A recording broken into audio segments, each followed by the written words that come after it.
한 주간 내내 제가 너무 좋아했던 한 교회, 그 교회 때문에 참으로 고통스러워했습니다. 아버지 목사님이 아들 목사에게 큰 교회를 물려주는 일 때문에 안타까웠습니다. 예수 믿지 않는 사람들, 많은 사람들이 그 교회에 대해서 욕할 뿐만 아니라 한국 교회 전체를 욕하는 모습을 보면서 하나님의 영광이 땅에 떨어지는 것 같아서 마음이 무척 아팠습니다.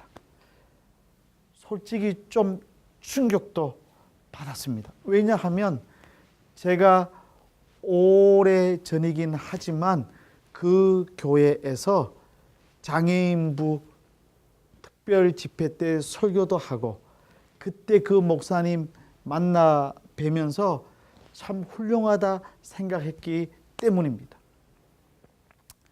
그래서 이제는 한국 사회에서 목사님을 믿기 어려운 때가 된 것 같은 마음입니다. 아니, 예수 믿는 사람들도 믿기가 어려운 그런 느낌입니다. 그래서 솔직히 예수 믿는다고 말하시는 분들에게 제가 이렇게 묻고 싶습니다. 정말 예수님을 믿으십니까? 사랑하는 성도 여러분, 정말 예수님을 믿으십니까? 아멘. 다시 확인을 하고 싶은 마음이 듭니다. 이렇게 질문하면 여러분들도 대답해 주신 것처럼 열의 9은 아멘이라고 대답할 것입니다. 그러나 그 믿음이란 어떤 것입니까? 예수님 믿으십니까? 물었을 때 아멘이라고 대답했던 그 사람들이 믿는 그 믿음이라고 하는 것은 도대체 무엇입니까? 교회에 등록해서 열심히 예배 드리고 찬송 부르고 성경 읽고 헌금 드리고 봉사하는 것입니다. 그러나 그것밖에 없습니다. 그것뿐입니다. 예배 드리고 찬송 부르고 기도하고 성경 읽고 봉사하고 헌금하는 것으로 끝. 그 믿음의 내용이 삶으로 나타나지 않는다면 그 모든 종교적인 행위가 무슨 의미가 있겠습니까? 또 한 번 오늘날의 신자들을 향해서 이렇게 질문해 보고 싶습니다. 예수님을 믿는 목적이 무엇입니까? 이렇게 질문하면 많은 사람들이 이렇게 말씀하실 것입니다. 죄 용서함을 받고 영생을 얻기 위해서입니다 라고요. 그러나 사실 그렇습니까? 솔직히 말하면 지금 내 생활보다 더 좋아지기 위해서, 지금 내가 버는 돈보다 더 많이 벌기 위해서, 지금 사는 집보다 더 큰 집에 살고 싶어서 교회 다니는 것 아닙니까? 고민입니다.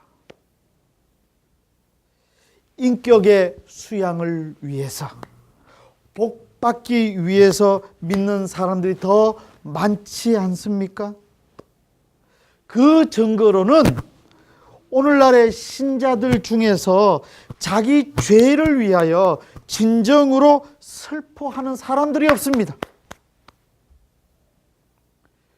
기도할 때는 물론 저는 죄인입니다 고백 잘해요. 하지만 머리를 들고 다니는 동안에는 자기가 죄인이라는 생각이 조금도 없습니다. 영생을 원한다고 입으로는 매일 고백하는데 그 영생이란 노인들에게는 더 오래 살고 싶어하는 욕심일 뿐이고, 청년들에게는 지금 살고 있는 삶이 더 즐거워야 되기 때문에 영생이란 말은 크게 마음에 다가오지 않아 보입니다. 예수 믿지 않는 사람들이 누리는 세상의 부귀영화에서 이 털끝만한 것도 빼지 않고 다 누린 후에, 이 세상에서도 잘 먹고 잘 살 후에 천국에 가서 예수 믿지 않는 사람은 가질 수 없는 복락을 또 한 가지 더 얻자는 것이니까 욕심 중에 욕심이 아니고 또 무엇입니까? 여러분, 잘 생각해야 됩니다. 이 땅에서 잘 먹고 잘 살기 위해서 예수님이 필요하고, 저 천국 가서도 영생 복락 누리기 때문에 예수 믿는다고 한다면 우리의 믿음을 잘 성찰해 보아야 합니다. 심지어 오늘날의 신자는 하는 말마다 내가 하는 일은 하나님의 일이라고 말합니다. 그러나 그 하나님의 일은 어떤 일입니까? 진정으로 하나님의 일입니까? 내가 원하는 일이지 않습니까? 내 욕심을 버려야 합니다. 돈과 명예가 주는 달콤한 유혹을 이겨내야 합니다. 한국 교회와 신자들이 돈으로부터 자유로워져야 합니다. 예수님을 향해 나아가야 합니다. 세상이 아닌 진리 되신 주님을 신뢰해야 합니다. 그렇습니다. 주님의 말씀을 받아들이고 세상이 아닌 주님을 신뢰하면서 주님의 말씀을 소화해서 참된 믿음의 열매를 맺어야 합니다. 이것이 바로 복된 삶을 살아가는 진리 되신 예수님을 의지하는 참된 믿음의 사람의 모습입니다. 돈으로부터 자유롭지 못하면 돈이 있을 때는 기뻐하다가 돈이 없으면 불행한 느낌을 갖고 죽고 싶어하며 삽니다. 명예를 원하면서 살면 명예가 있을 때는 자랑하다가 명예가 사라지면 슬퍼합니다. 힘을 집중하면 힘이 있을 때는 자랑하고 교만하다가 힘이 약해지면 좌절합니다. 예수 믿는 사람은 주님만 의지하기 때문에 어떤 상황에서도 기뻐할 수 있는 줄로 믿으시기를 바랍니다. 진리이신 예수님께서는 오늘 본문을 통해서 아브라함의 자손이 어떤 의미를 갖고 있는지를 가르쳐 주십니다. 예수님은 유대인들이 육신적으로는 아브라함의 자손이라는 것을 인정하십니다. 누구의 자손이라고요? 아브라함의. 우리 수화 다 같이 합시다. 시작. 아브라함의 자손. 누구의 자손이라고요? 아브라함의 자손. 예수님께서 육신적으로는 인정해 주셨어요. 37절 상반절입니다. 나도 너희가 아브라함의 자손인 줄 아노라. 이 점에서 유대인들은 매우 큰 축복을 받은 것임이 분명합니다. 하지만 하나님은 혈통적인 아브라함의 자손이면 자동적으로 아브라함에게 약속된 복을 받을 것이라고 약속하신 적이 없습니다. 만약 그리하셨다면 이스라엘이 하나님으로부터 버림을 받아서 다른 나라에 끌려가서 종살이를 할 이유가 없었을 것입니다. 중요하죠. 우리 수아 다 같이 합시다. 시작.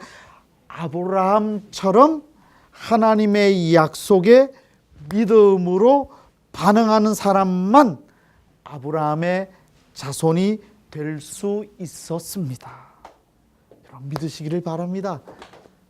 이름만 아브라함 자손이라고 되는 것이 아니라 진짜 아브라함과 같이 믿음의 삶을 살아야만 진정한 아브라함의 자손이라고 말할 수 있습니다.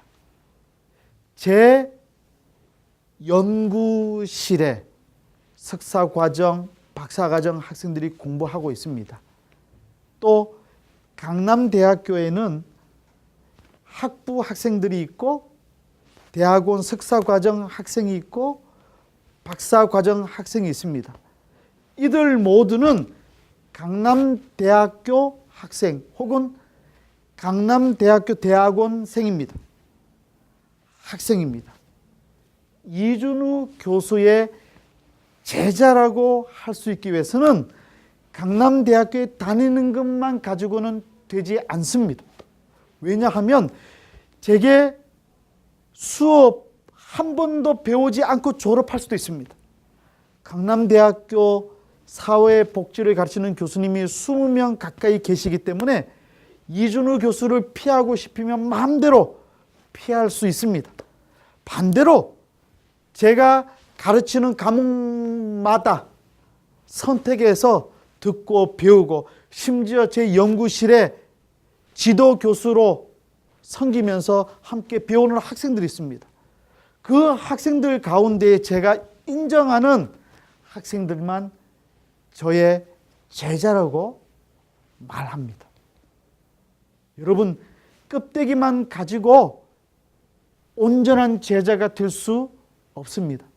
제가 이렇게 말씀드리니까 이준우 교수님 제자가 뭐 그렇게 중요하냐라고 생각할지 모르겠습니다. 뭐 그러면 괜찮아요. 말고요. 그러나 여기 오늘 보면 제 제자인 것을 기뻐하는 사랑하는 제자들이 있을 줄로 믿습니다.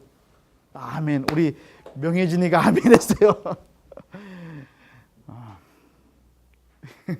농담인데 끝까지 아멘 하지 않습니다. 여러분 마찬가지입니다. 믿음으로 반응하기 전에는 아브라함 역시 갈대아 우르에서 우상을 섬기는 그런 사람이었어요. 하나님을 온전히 믿었던 사람이 아니에요. 하지만 이 아브라함이 회개하고 하나님을 바라보았을 때 온전한 믿음의 사람이 되었죠. 그 이후에는 변함없이 믿음의 삶을 살았습니다. 그렇다면 오늘 본문에 나오는 예수님을 믿겠노라고 하는 유대인들은 아브라함처럼 우상을 버리고 아브라함에게 주신 하나님의 약속을 성취하기 위해서 아브라함과 다윗의 후손으로 오신 예수 그리스도를 아브라함과 같은 믿음으로 믿고 있습니까? 그렇지 않습니다. 바랄 수 없는 중에 바랐던 아브라함의 믿음과 같이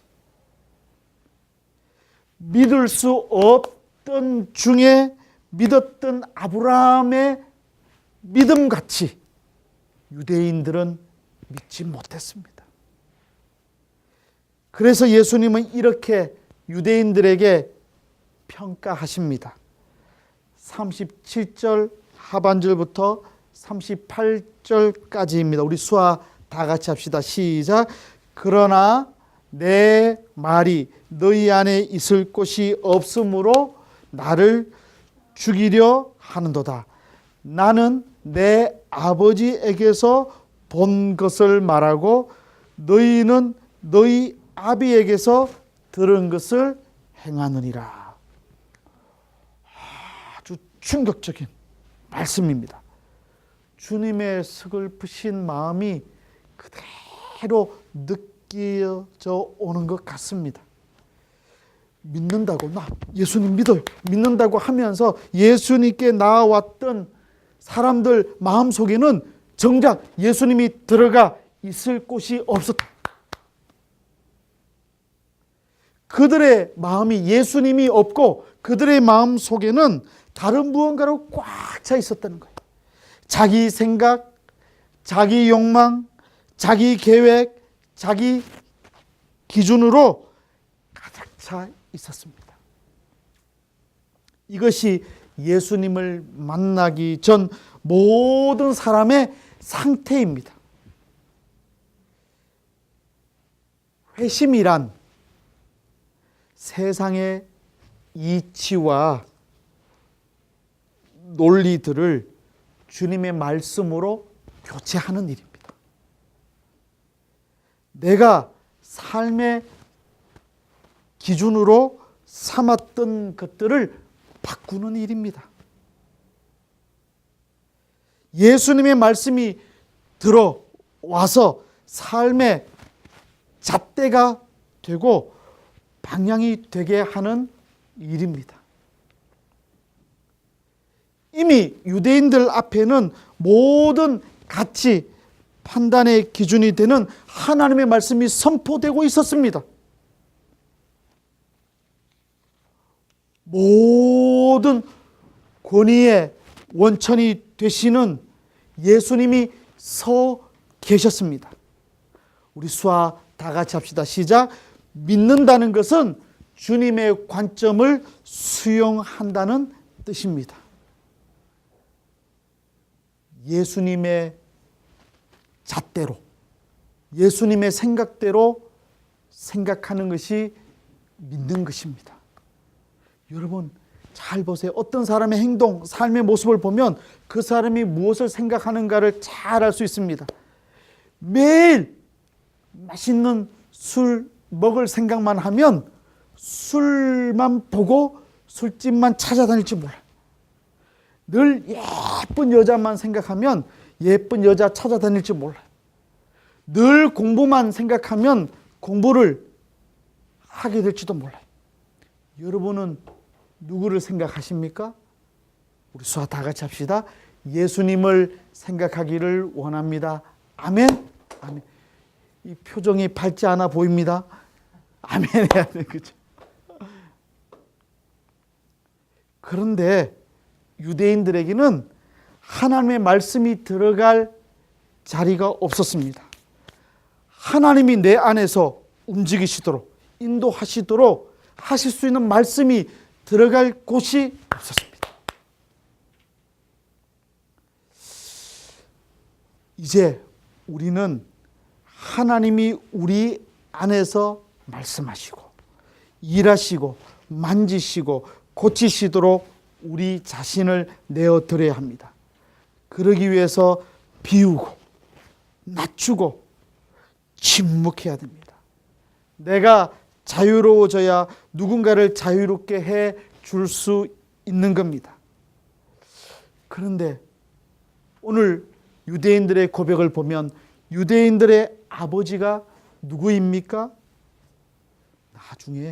나중에 예수님은 그 아버지가 육신의 아버지를 가리키는 것이 아니라 44절, 8장 44절에서 밝히신 것처럼 마귀라고 말씀하십니다.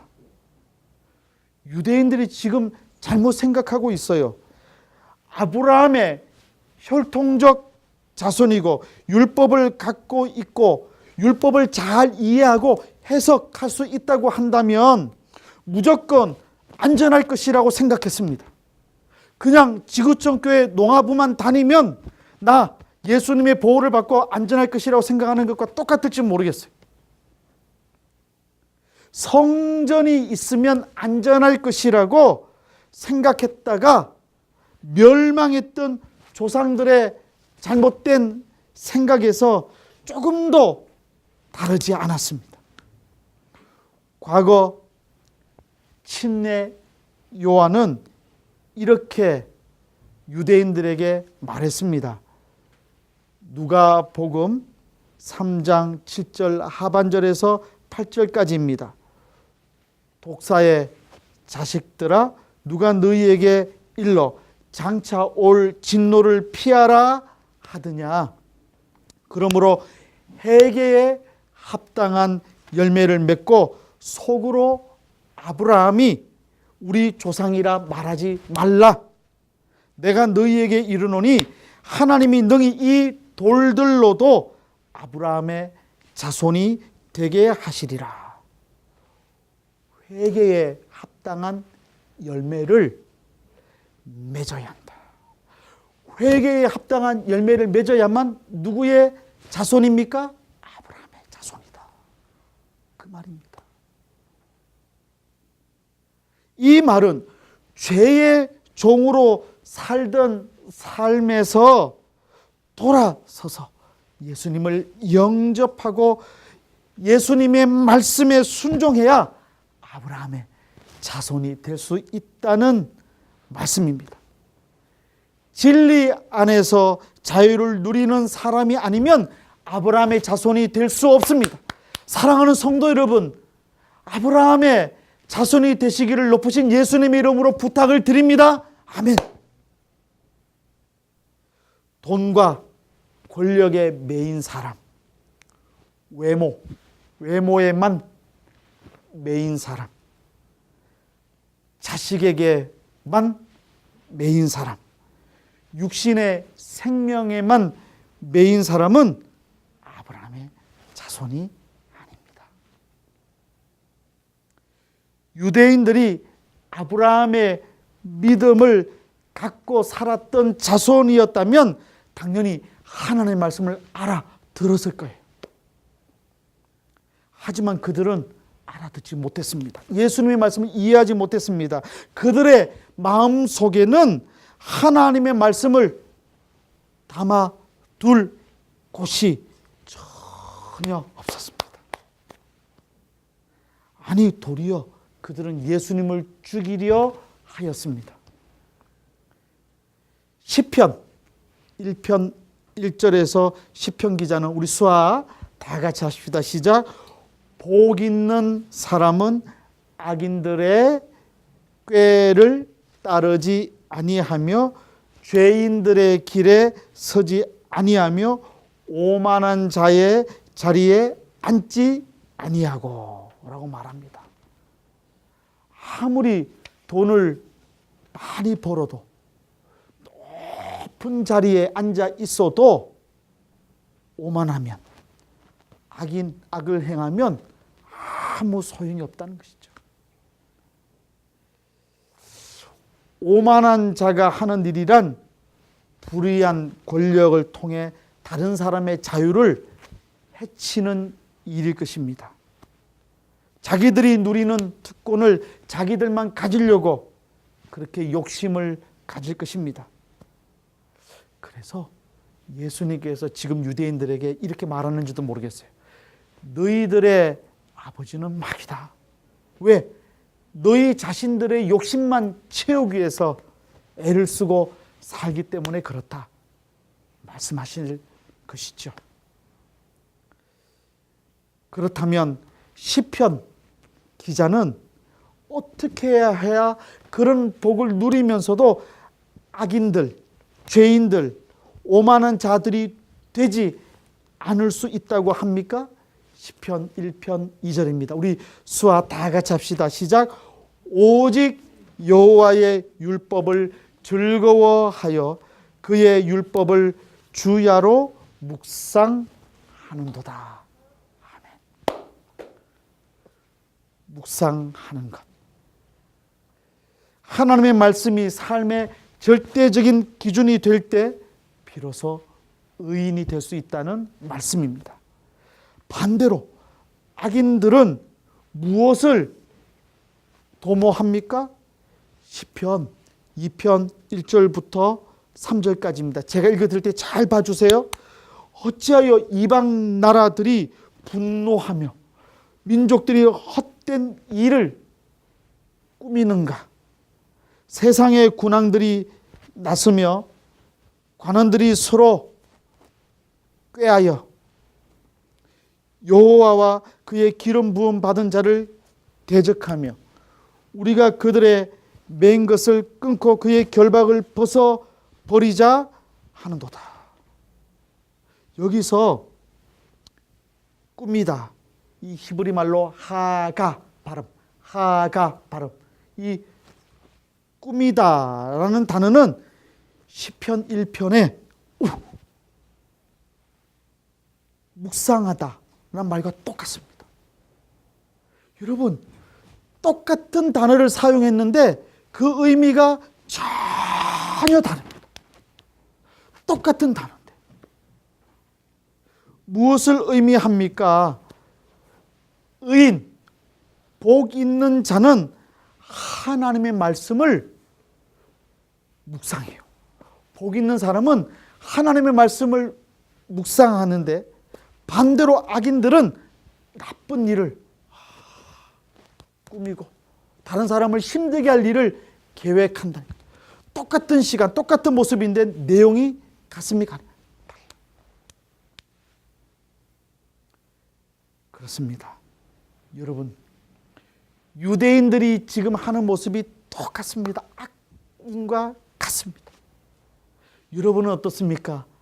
하나님의 말씀을 묵상하고 사십니까? 아니면 악인들과 똑같이 나쁜 일을 꾸미고 사십니까? 오늘 본문에 나오는 대로 예수님이 자신의 아버지와 유대인들의 아버지가 다르다고 말씀하셨을 때에 유대인들이 대뜸 이렇게 대답합니다. 39절 상반절입니다. 수아 다 같이 합시다. 시작. 대답하여 이르되 우리 아버지는 아브라함이라 하니. 이렇게 말씀, 아마 유대인들이 조금 화가 났을지 모르겠어요. 말씀하셨을 때 예수님께서 곧바로 대답하십니다. 39절 하반절에서 41절 상반절입니다. 수아 다 같이 합시다. 시작. 예수께서 이르시되 너희가 아브라함의 자손이면 아브라함이 행한 일들을 할 것이거늘 지금 하나님께 들은 진리를 너희에게 말한 사람인 나를 죽이려 하는도다. 아브라함은 이렇게 하지 아니하였느니라. 너희는 너희 아비가 행한 일들을 하는도다. 놀라운 말씀입니다. 아브라함은 하나님의 말씀에 순종한 사람입니다. 하나님의 말씀을 마음속에 늘 담아놓고 그 말씀대로 살려고 했던 사람이. 그런데 너희는 아브라함의 자손 말하면서도 정작 하나님의 말씀을 마음속에 담아두지는 않고 있으니 너희들은 진정한 의미에서 아브라함의 자손이 아니다라고 대답하십니다. 누가 아브라함의 자손인가에 대해서 사도 바울도 로마서 9장 7절에서 이렇게 말합니다. 또한 아브라함의 씨가 다 그의 자녀가 아니라 오직 제 얼굴수와 똑같습니다. 이삭으로부터 난 자라야 내 씨라 불리리라 하셨으니.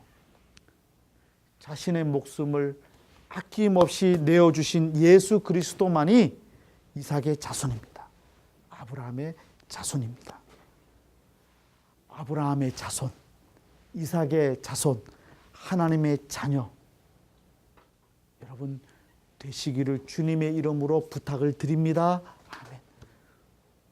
한국 교회 속에 이와 같은 아브라함의 자손들이 많아져야 합니다. 그렇게 되어야만 세상 사람들을 향해서 진정한 주님의 복음을 전할 수 있습니다.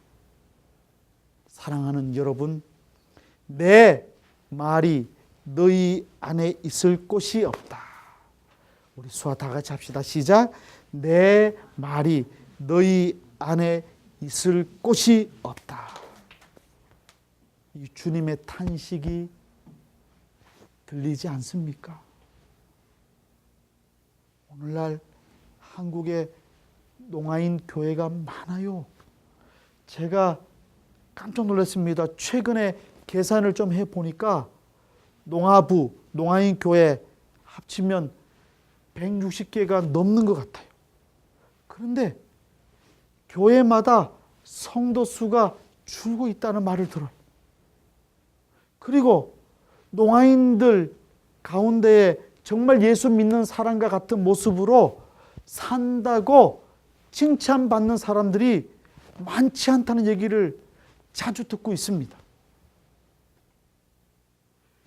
교회는 다니지만 하나님의 말씀을 마음속에 담고 그 말씀대로 소화하고 행하면서 사는 사람들이 많지 않다는 증거입니다. 사랑하는 성도 여러분, 지구촌 교회 농아부가 새로운 모범을 보이십시다. 무너져가는 한국 교회 그리고 농아인 교회에서 가장 모범적인 주님의 말씀을 마음속에 담고 사는 성도들이 가장 많은 교회가 되도록 노력하십시다. 지구촌 교회 농아부를 통해서 하나님께서 놀라운 일을 이루실 것입니다.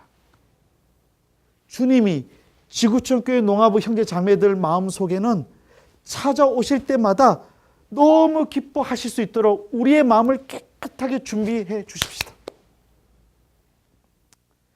하나님께 들은 진리를 너희에게 말한 사람이 나를 죽이려 하는도다 탄식하신 그 주님의 고백이 우리 교회에는 사용되지 않도록 노력하십시다.